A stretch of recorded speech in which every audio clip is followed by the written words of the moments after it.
చూస్తున్నారుగా, బ్రెడ్తో రసమలై రెడీ. ఒకసారి ప్రయత్నించి చూసి నచ్చితే లైక్ చేయండి, షేర్ చేయండి, సబ్స్క్రైబ్ చేసుకోండి.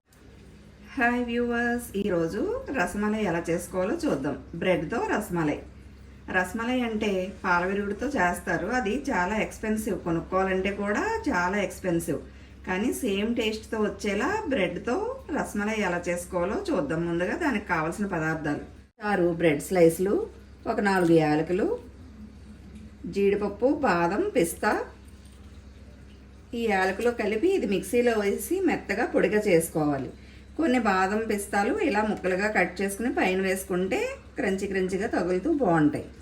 ఇది బాదం మిల్క్ పౌడర్ ఉంటుంది కదా, దాన్ని ఒక 2 స్పూన్స్ తీసుకుని పాలలో కలుపుకుని ఉంచుకోవాలి. ఒక 2 కప్స్ పాలు, ఒక 8 నుంచి 10 స్పూన్లు పంచదార. హాయ్ వ్యూవర్స్, చూస్తున్నారుగా, ఈ బ్రెడ్ స్లైస్లని ఇలా రసమలై షేప్లో చిన్న మౌల్డ్తో ఇలా కట్ చేసుకుని పక్కన ఉంచుకోవాలి. ఇప్పుడు ఈ బాదం మిల్క్ పౌడర్ని ఈ పాలలో ఇలా డైల్యూట్ చేసుకుని పక్కన ఉంచుకోవాలి.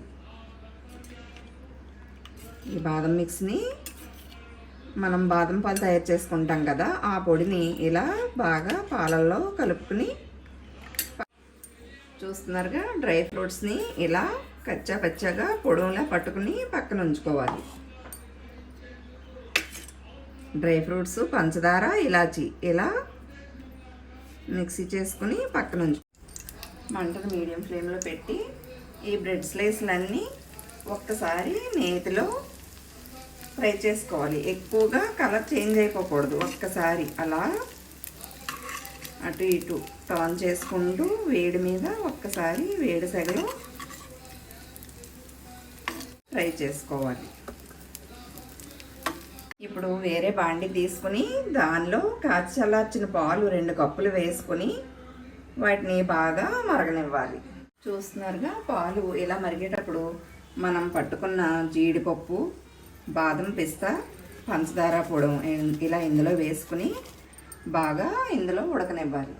ఈ డ్రై ఫ్రూట్స్ ఇలా ఇందులో ఉడకటం వల్ల మంచి టేస్ట్ వస్తాయి. మనం వేసుకున్న షుగరు ఇంచుమించు సరిపోతుంది. తీపి కొద్దిగా ఎక్కువ తినేవాళ్ళు ఇంకొక 4 నుంచి 5 స్పూన్లు షుగర్ని యాడ్ చేసుకోవచ్చు. మనం ముందుగా కలిపి ఉంచుకున్న ఈ బాదం పాల మిక్చర్ని ఇందులో వేసుకుని బాగా కాగనివ్వాలి.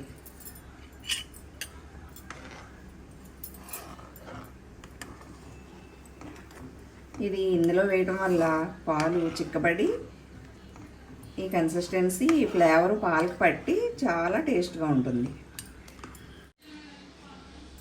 ఇప్పుడు ఈ పాలు ఈ కన్సిస్టెన్సీకి వచ్చిన తర్వాత స్టవ్ ఆఫ్ చేసుకుని ఈ పాలు బాగా చల్లారిపోయిన తర్వాత, పాలు బాగా చల్లగా అయిన తర్వాత ఈ బ్రెడ్ స్లైసెస్ని ఈ పాలల్లో వేసుకుని ఒక అరగంట సేపు నాననిస్తే బ్రెడ్తో రసమలై రెడీ. చూస్తున్నారుగా, రసమలై రెడీ. ఇలా రెడీ చేసుకుని ఆ పాలని ఒక పాత్రలో వేసుకుని దానిలో ఆ బ్రెడ్ స్లైసెస్ని అలా పేర్చుకుని ఆ బ్రెడ్ మీద నుంచి కూడా మళ్ళీ మనం ఈ కాచి చల్లార్చుకున్న పాలని ఇలా వేసి ఒక గంట పాటు ఫ్రిడ్జ్లో ఉంచి తీసుకుని తింటే ఎమ్మి ఎమ్మి రసమలై రెడీ. దీనిపైన ఇందాక మనం కట్ చేసి ఉంచుకున్న డ్రై ఫ్రూట్స్ని ఇలా చల్లుకుని